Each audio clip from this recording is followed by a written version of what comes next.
Good afternoon, ladies and gentlemen. Welcome here as we draw ever closer to finding out who's going to be the 8 drivers to be in the playoffs. The chase towards the chase for the TaxSlayer Truck Series Championship continues on here with our next to last regular season race. This is going to set us up for our season finale championship chase scenarios heading into the regular season finale of M&M Super Speedway as we get ready today for the duels at DuQuoin. And this is going to be a very interesting race weekend. NNSCRA officials throwing a bit of a monkey wrench here towards the end of the regular season into, potential drivers making the chase, not making the chase, because here this week we've got Truck Series action and we've got Hershey's Cup Series action. But let me set the stage for you on what's going to be going down in our 2 events this weekend at this dirt track.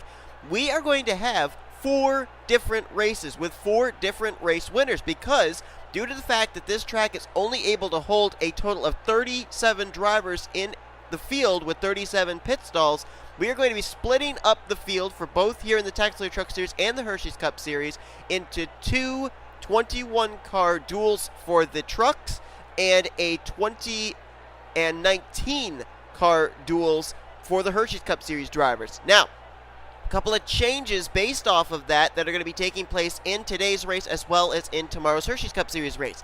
There are no stage points on the line. There are no stages here today. It's basically whoever wins is the only one that's going to come away with a playoff point. So it's basically overall points that these drivers are going for here today, and that is super important with us being so close to the end of the regular season with the playoffs looming just on the horizon.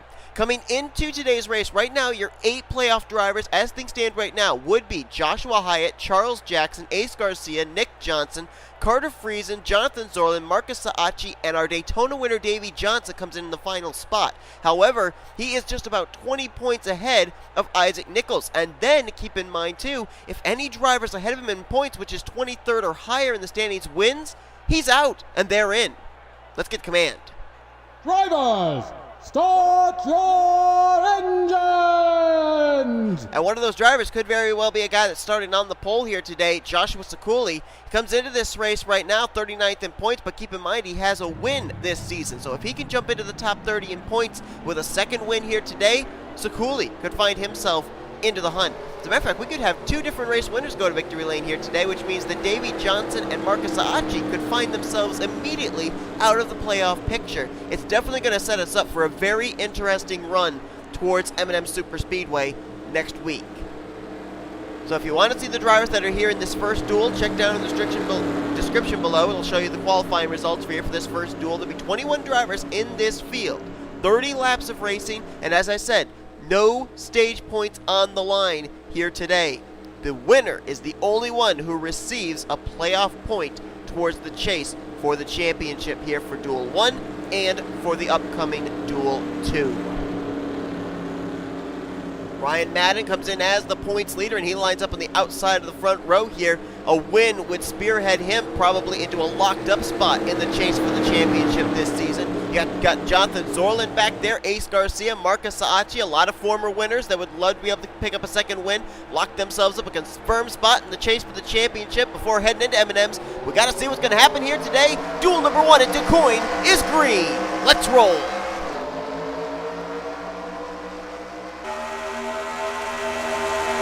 Throwing the block there. Zoerlein looked like he wanted to go for the lead into 1. Here comes Ace Garcia, who lost the points lead last week to Ryan Madden. He's now 4 points back from the 99 in the standings, and Zoerlein's going to try and go for the top position. Coming into this race, only 2 drivers are confirmed locked into this season's playoffs. Joshua Hyatt and Charles Jackson are confirmed that they will battle for the championship this season.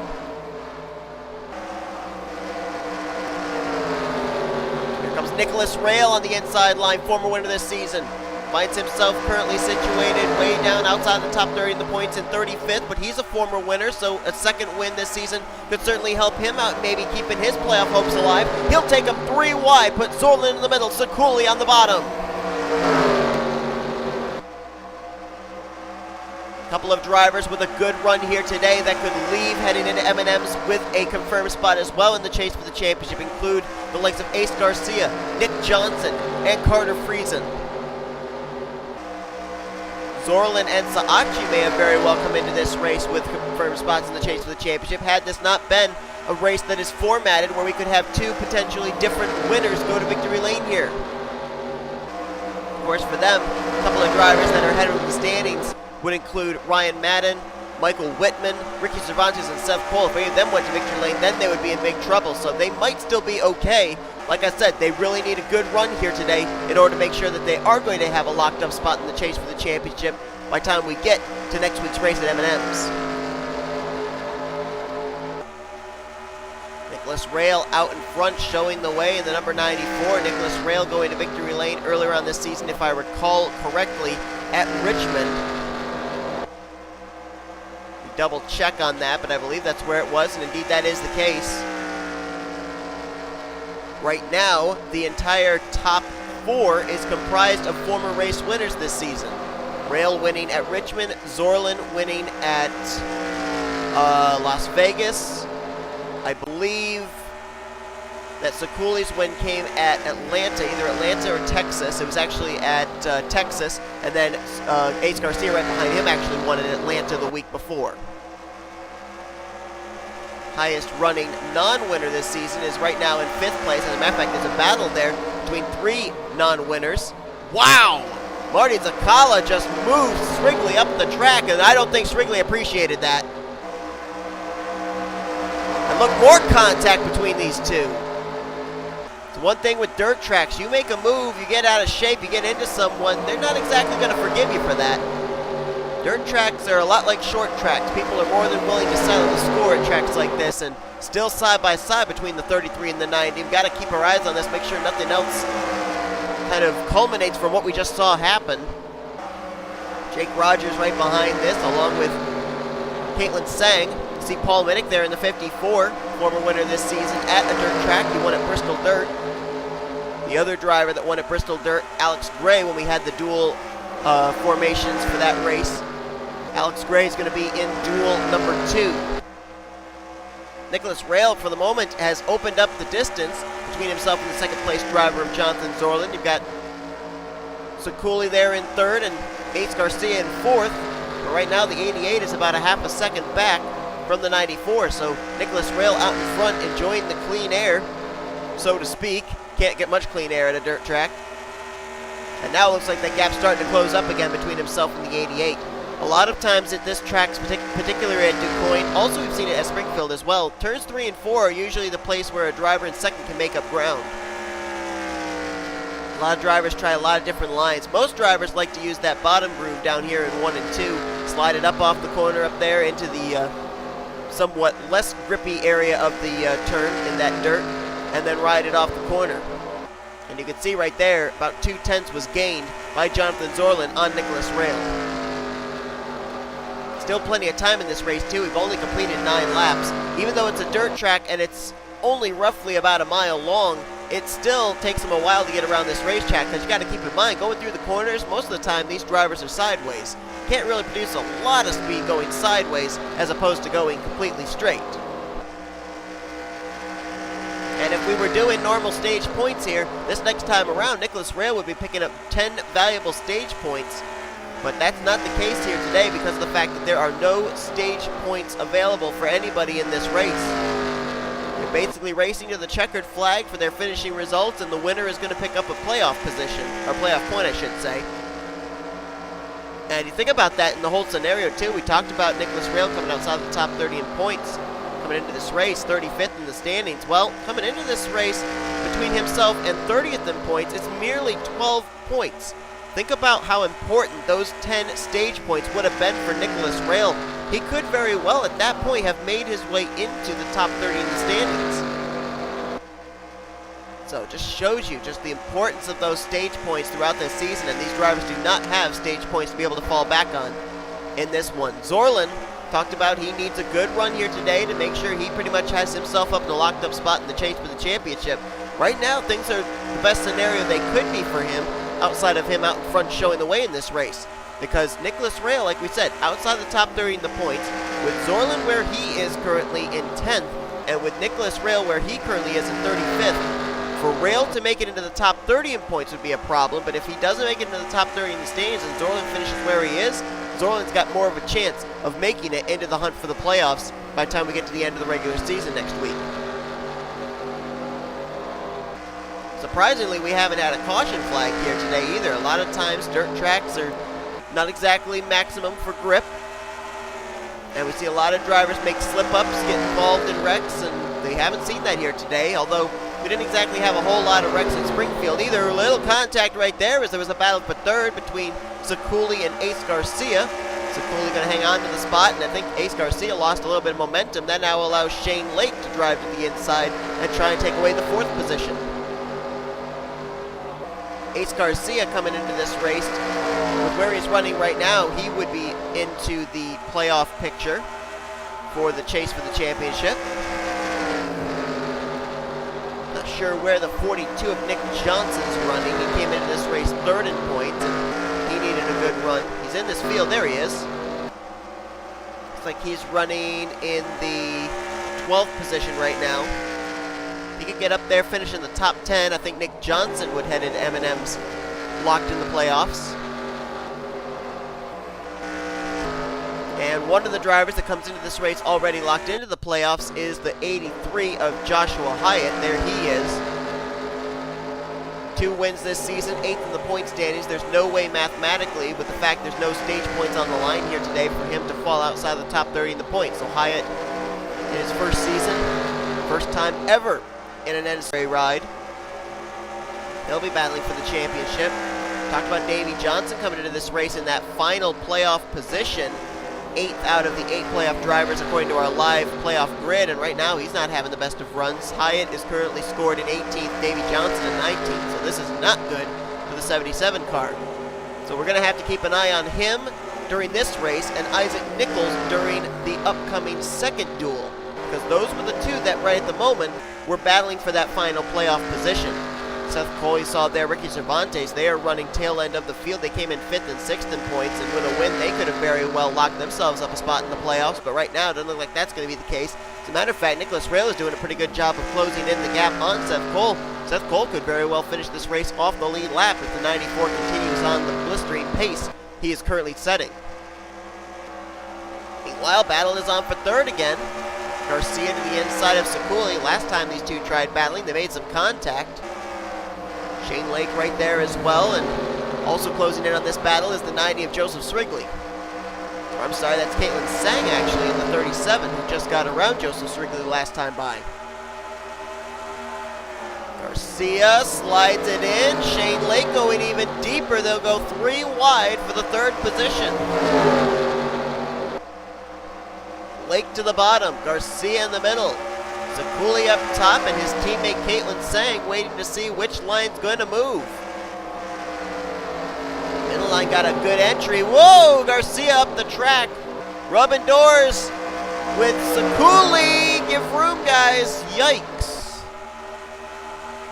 Literally crowding Ciculli up into the wall was Ace Garcia. Somehow they made it through that, but this has been some good battling back here for the third position. And now Caitlin Tsang going to get into the mix there, as it'll be side by side between a couple of teammates potentially for 5th. Looks like Shane Lake might be able to get 4th place away from Ciculli. Trying to anyway. Ciculli gets way up the track. Caitlin Tsang drives it in deep, nearly runs into the back of the HendrickCars.com Chevy. Lake now does indeed move to 4th. Now it's side by side between a couple of Dodge Ram teammates out of WF9 Racing. And it looks like Caitlin will take the spot from Joshua. All this going on right now, and they didn't lose touch with second place Jonathan Zoerlein.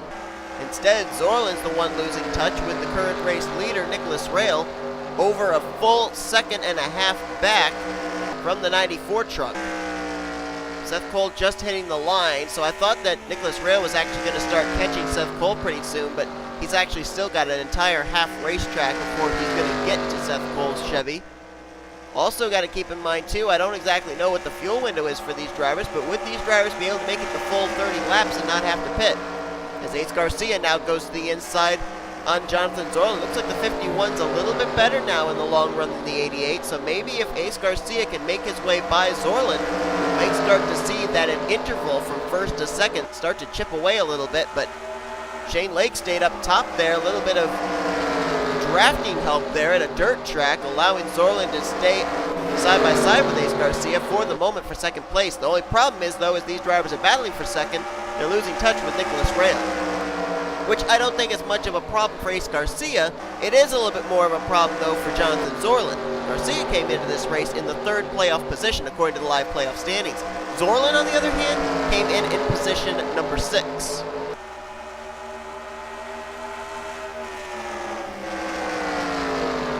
Wow, look at this. Whoa! Garcia goes low. Shane Lake even lower. Boy, 43 of Lake's able to put his truck way down to the bottom. This is the second time we've seen him try to do that in a 3-wide situation. He did it earlier when Garcia went to the middle underneath Joshua Ciculli, and now Zoerlein way up the track, lost a little momentum there. Here comes J Tsang in the 37. This is for second place. This is not for the race lead, but it's the best battle on track right now between about 4 to 5 drivers. Wow, Lake really able to drive it in deep there on the bottom in 3 and 4, and immediately goes from 4th to 2nd place. And now J Tsang following in his tire tracks, trying to take the 3rd position. So Lake's got a good truck down on the bottom. Now the question is that he's cleared for 2nd position. Would he have enough time to be able to run down the over 2.5 second advantage that Nicholas Raill has put between himself in this battle for the 2nd position? Joseph Srigley and Jake Rogers have now reeled in these drivers as well. They're now up here in the hunt for a spot in the top 5. As J Tsang going to move into 3rd place. And just like that, Zoerlein, who was up in 2nd, now finds himself battling to stay in the 4th spot as Ace Garcia now at the inside of him. That was a battle for 2nd just moments ago. Now it's a battle for 4th. Last time by, the gap remained about the same. Maybe gained a little bit to Nicholas Raill. Nicholas Raill right now with clean racetrack. He still has a long ways before he would get to Seth Cole, and more importantly, this time by when he hits the stripe, it's 4 laps to go here at DuQuoin. The big question is going to be for Nicholas Raill is, does he make it into the top 30 in points if he does close the deal here and pick up his 2nd win of the season? If he does, that is bad news currently for Davey Johnson. Again, stage points would have been so huge here this race for Nicholas Raill. He would have left this race with 30 bonus points in the bank, which I believe would definitely have put him into the top 30 in the point standings. Now he's got to rely on overall points here at the finish of this race to get him into the top 30 in points. Looking to join Charles Jackson and Joshua Hyatt as a 2-time winner this season in the TaxSlayer Truck Series. And of course, a lot of these scenarios we're talking about here are going to roll over into our 2nd duel coming up, because we're going to have to see what happens with Isaac Nicholls.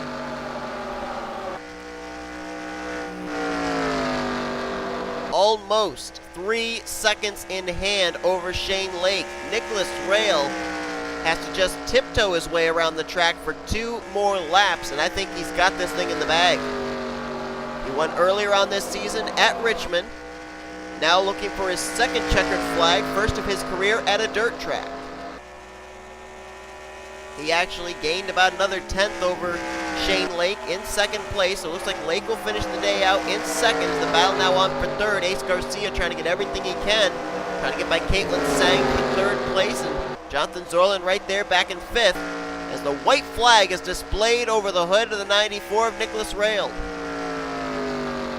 It's been an up and down season. Mostly a struggling year for the 94 team. They got that win at Richmond, and then things haven't exactly gotten much better. Maybe, just maybe, this is the last-ditch effort of a team to try and make the playoffs. We'll have to see if it'll be enough, but nonetheless, it'll be career win number 2 in his TaxSlayer Truck Series career. Nicholas Raill will win the first duel today at DuQuoin. Garcia got 4th. Zoerlein got 5th. Is that enough for those two to lock themselves up playoff spots in this season's chase for the championship?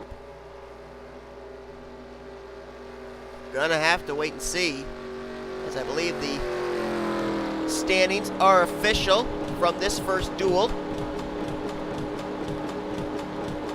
And of course, the big question as well, is Nicholas Raill in the top 30 in points now, heading into M&M Superspeedway? If he is, right now, he would be in the playoff grid, and I believe Davey Johnson would be out.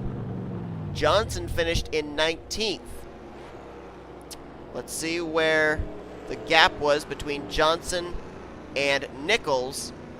It was roughly 25 points between the 77 and the 19.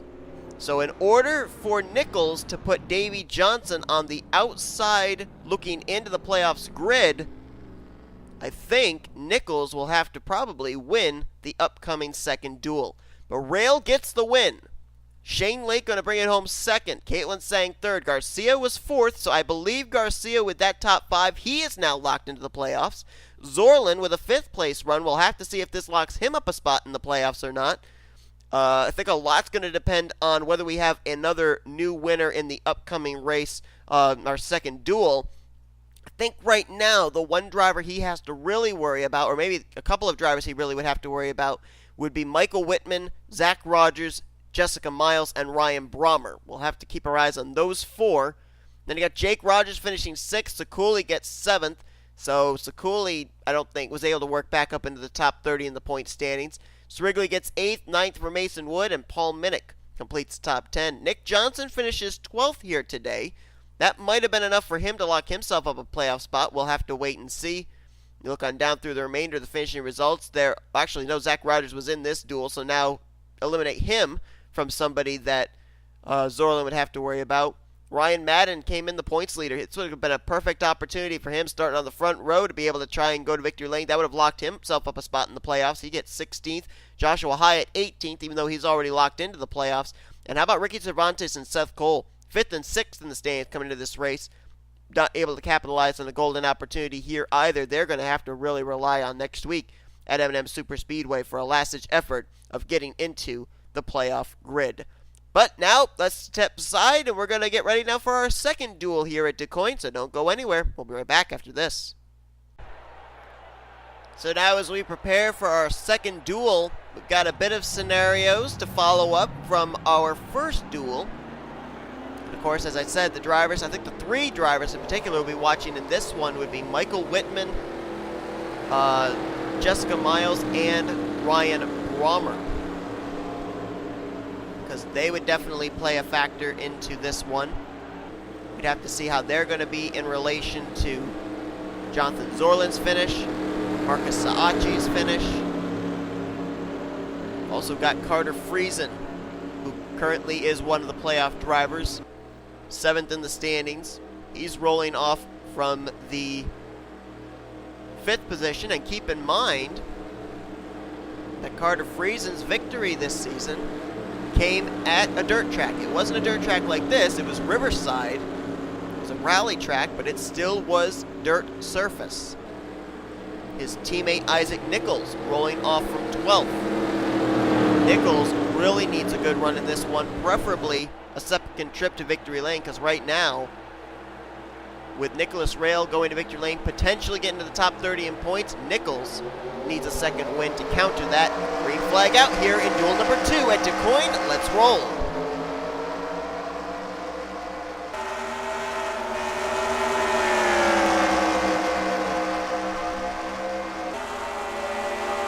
And you're probably asking yourself, why am I focusing on drivers like Whitman, Miles, and Brommer, and not these other drivers? Is Barber!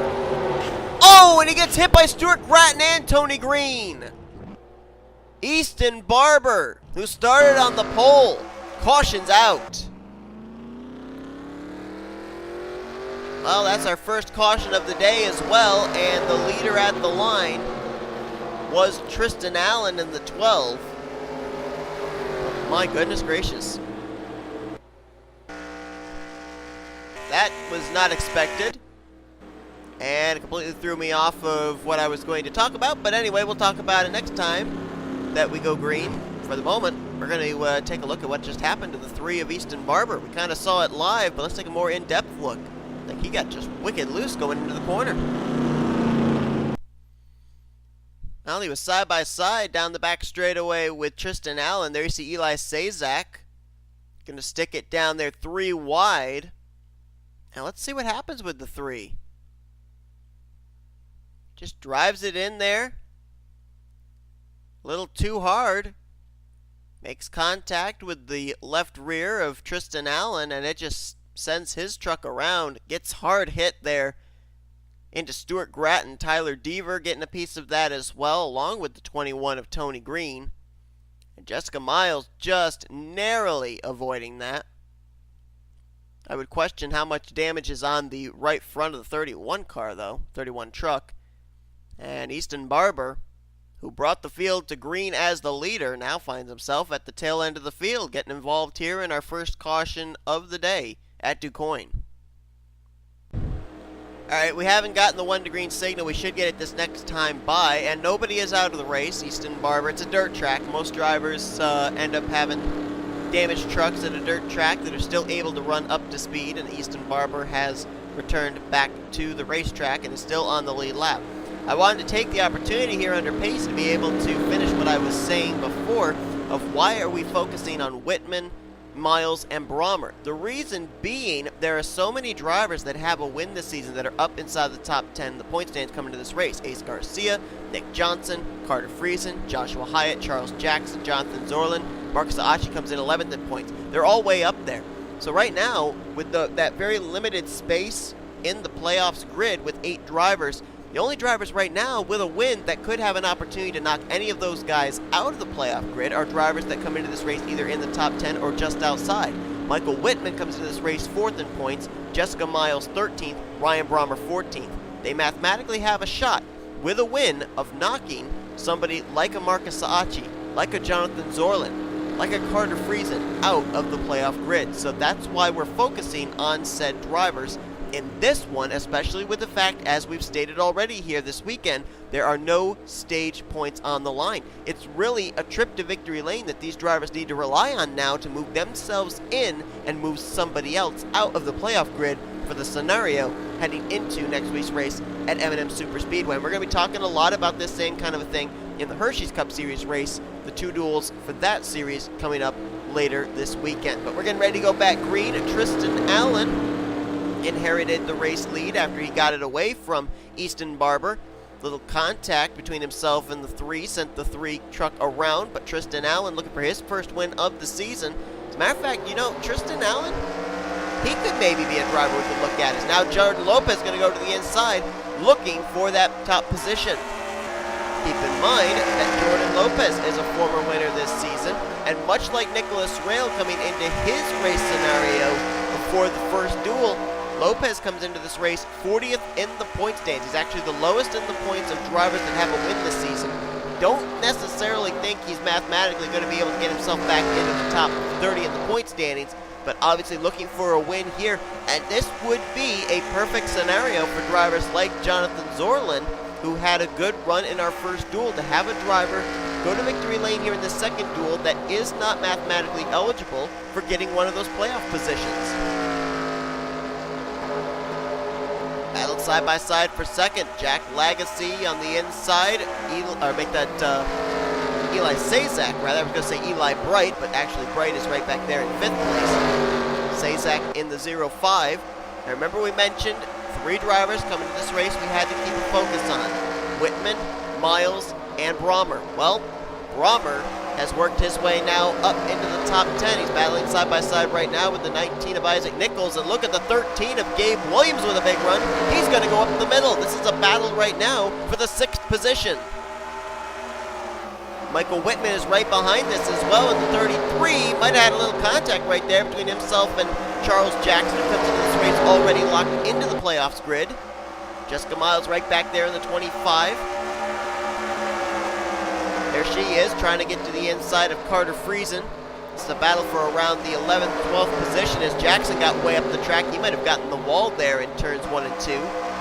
Jake Moss on the bottom of the racetrack there in the 24, former winner this season. He comes into this race 37th in the points. trying to work his way back into the top 10 in top 30 in the point standings, I should say. And then you got Alex Gray right there as well in the 0. Now, we haven't really talked about him, but we really should. Gray, a former winner this season at a dirt track, Bristol Dirt. He comes into this race currently situated 29th in points. He's in the top 30 in the standings, just not high enough in the standings right now to be one of the 8 playoff positions. If he wins here today, he would be up with Charles Jackson and Joshua Hyatt as a 2-time winner. That would be in the top 30 in the points, and that would move him immediately from out of the playoff grid into the 3rd playoff seed. They are racing tooth and nail back here, though. 3 wide, almost 4 wide in some portions of the field. As Jessica Miles continues her march to the front, now trying to get by Jake Moss. That would be for the 10th position. Meanwhile, further up front, battle on for 3rd. Sazak has it, Gabe Williams wants it. And Eli Bright right there as well in the 7th.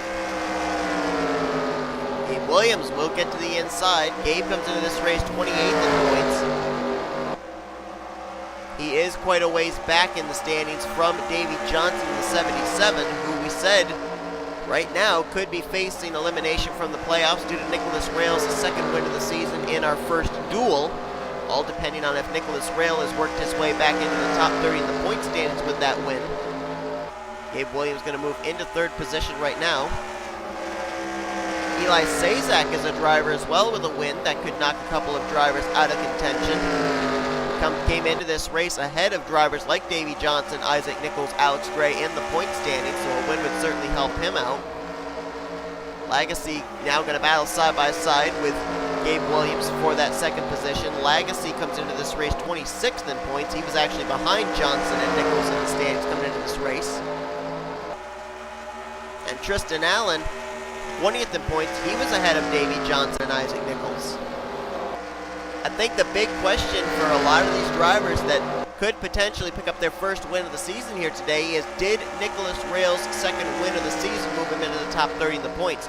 If it did, Davey Johnson is out of the playoff grid. And these drivers then would have to focus on trying to bypass Jonathan Zoerlein or Marcus Saatchi to get the final playoff position.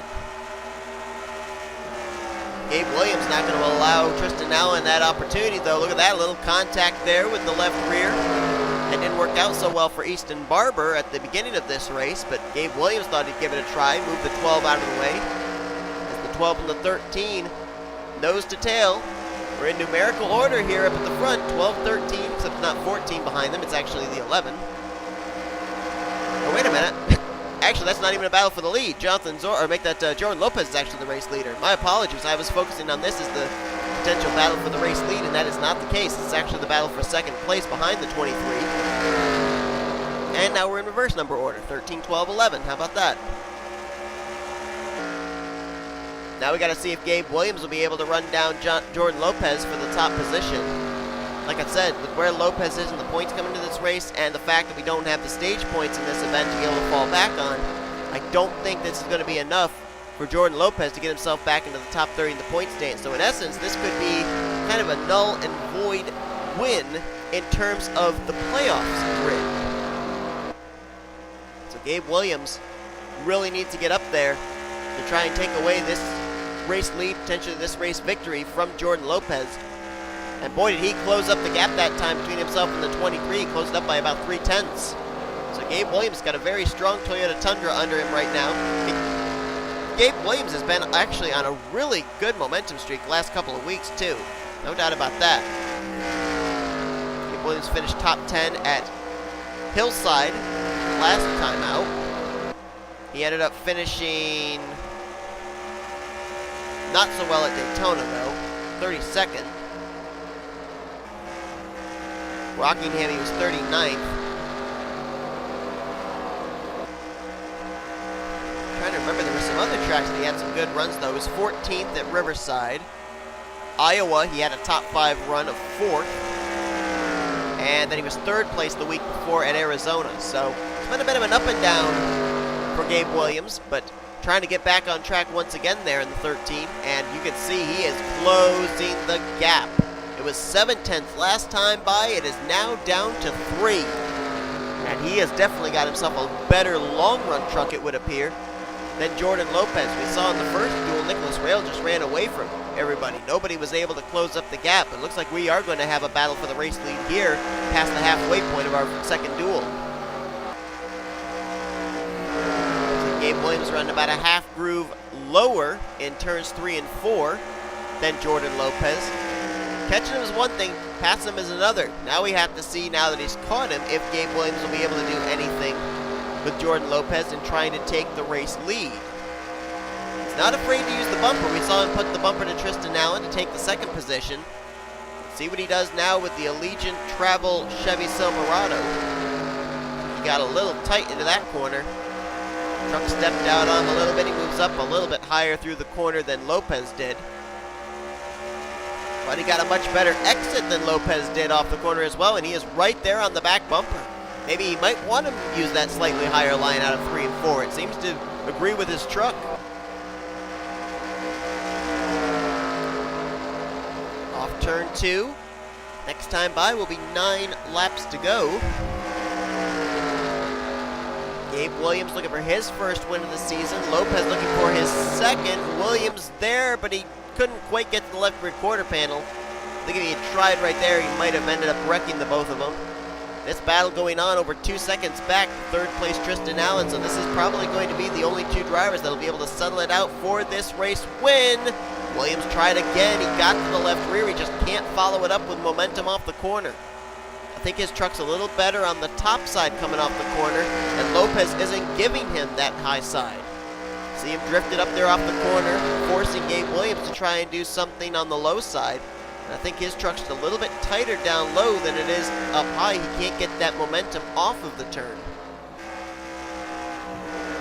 Drives it in, lets it slide up. Almost kind of diamonding the corner.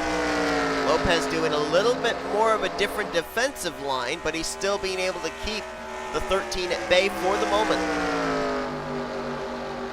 You got to think, though, as we get closer and closer to the end of this race, Gabe Williams realizing that a playoff position could be on the line with this victory. He's not going to allow Lopes to throw blocks on him and then, kind of back off and say, okay, you got me, I'll regroup and try again. He's going to put the bump to him at a certain point here as we get closer and closer to the end of this duel.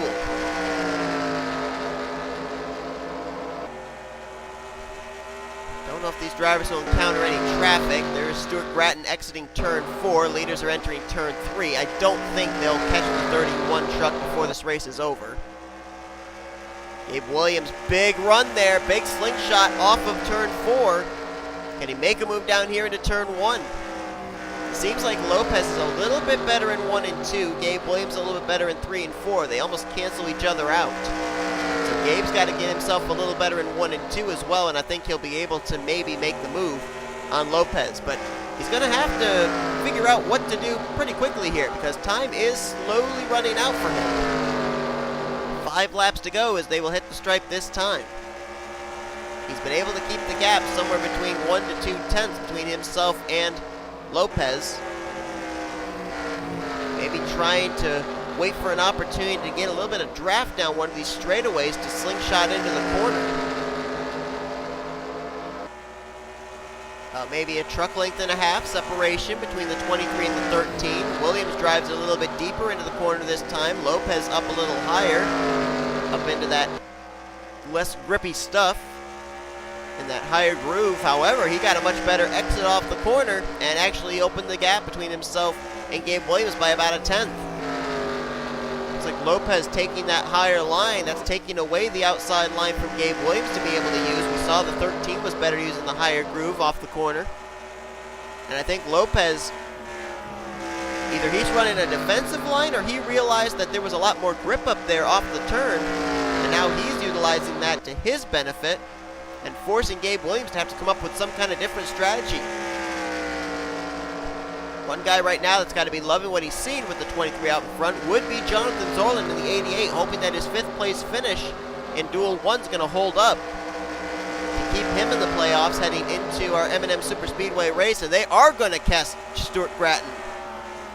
Stuart's going to move low, and here comes Gabe. Whoa! Nearly used the chrome horn right there. Now they got to see what's going to happen here with the 31. Lopes moves low. He's going to bypass him. Where's Gabe Williams going to go? Gabe Williams kind of caught there between the 31 and the 23. Oh, but he's up there on the top side, though. Will he get a better exit off the corner than the 23 does? They will clear Stuart Gratton. Gratton playing his part into this race. But Lopes was still able to make the pass and keep the race lead. It did hold him up. Gabe Williams got 4 more corners to figure something out because the white flag's displayed, but he is right there. Can Gabe Williams make the move? He's looking. Got a nice run there into the corner. Can he follow it up out of the corner? Tries to get to the left rear. He is right there. Will he dive to the inside down here in 3 and 4? Where's Lopes going to go? He goes low. Williams goes a little bit lower. Trying to get to the left rear quarter panel. Can he get there out of 4? Not going to be able to get there. Lopes hangs on and will win duel number 2 here at Springfield. Or make that DuQuoin. They look similar.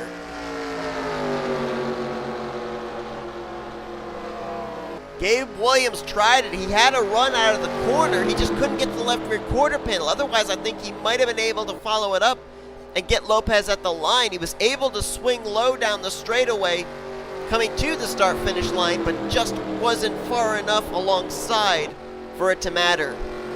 9/100ths was the gap between the 23 and the 13 there at the end, and Lopes will pick up his second win of the season. I don't think, though, that's enough right now for him to make it into the playoffs grid. So right at the moment, Lopes was the best friend of Jonathan Zoerlein, picking up that win and denying it from the 13 of Gabe Williams. Second win of the season for Lopes, though. That ties him for most wins this season with Joshua Hyatt, Charles Jackson, and, of course, Nicholas Raill, who picked up his second win in our first duel earlier. Gabe Williams will finish in second. Tristan Allen in third. J Lagasee gets fourth. Jessica Miles there in fifth. Isaac Nicholls gets sixth.